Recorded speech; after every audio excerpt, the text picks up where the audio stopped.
So hello mga bossing, no, meron tayong bagong finished product dito na server. Yan. So bali pinagawa sa atin to. Yan. So tara, tignan natin. So bali ito pala yung pinagawa sa ating Display server. Yan, na-stock kasi to tapos yan pina-revive sa atin. So ito yung specs niya. Yan. So bali ito pala naka dual LAN tapos meron pang isa, so tatlo yan. So ito yung specs niya. Yan. So ito yung specs niya. Ryzen 5 5500G, 32 GB RAM. Tapos ito tatlo yung SSD niya. Yan, tatlong 240 sa isang game disk na 1 tera. And then dito, ito yung LAN niya. So ito naman yung LAN niya. Kaya sabi ko, 1, 2, 3. Tapos tiniming siya. Lalabas na yan na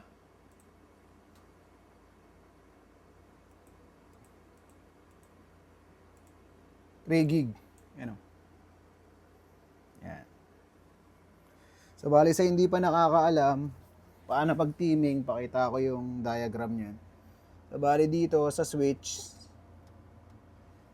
nakasaksak siya dito sa 1. Ito yung tawag doon, built-in. Tapos dito yung 2 and 4, ito. Yan, dito yan. And so both gigabit lahat. Yan. Kaya dito, magre-represent siya as 3 gig. Tapos bale, ito yan. 1 gig. 1 gig. Tapos 1 gig. So, bali, pag pinagsama natin, 3 gig yan. Tapos, ito na yung magiging primary niya na LAN. Yan. Tapos, ito yung client. Yan. Restart natin.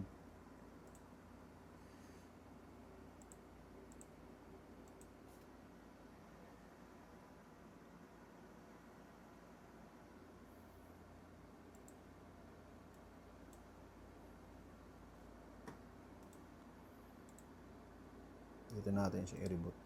Yan. So, i-reboot ko siya dito sa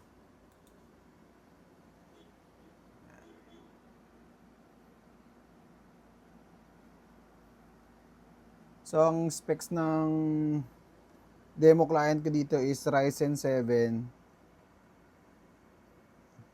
16 gig RAM. Yan. Siya na, nagbo-boot na.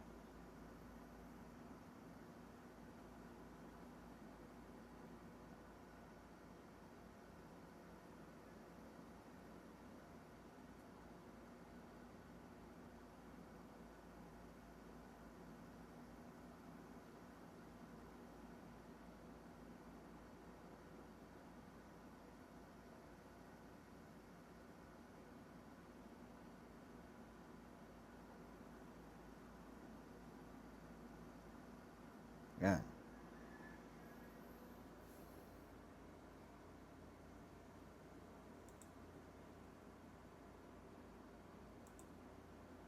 So, ito yung specs ng client. So, 450 Prime, Ryzen 7, 5700G, and with, tapos Realtek, 16 gig RAM.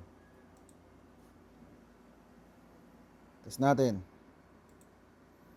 Naknakan.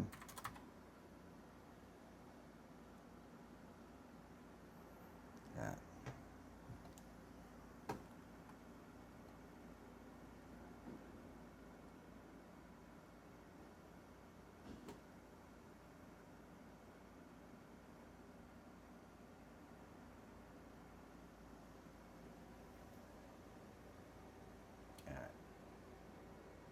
So, yun lang guys. Maraming salamat.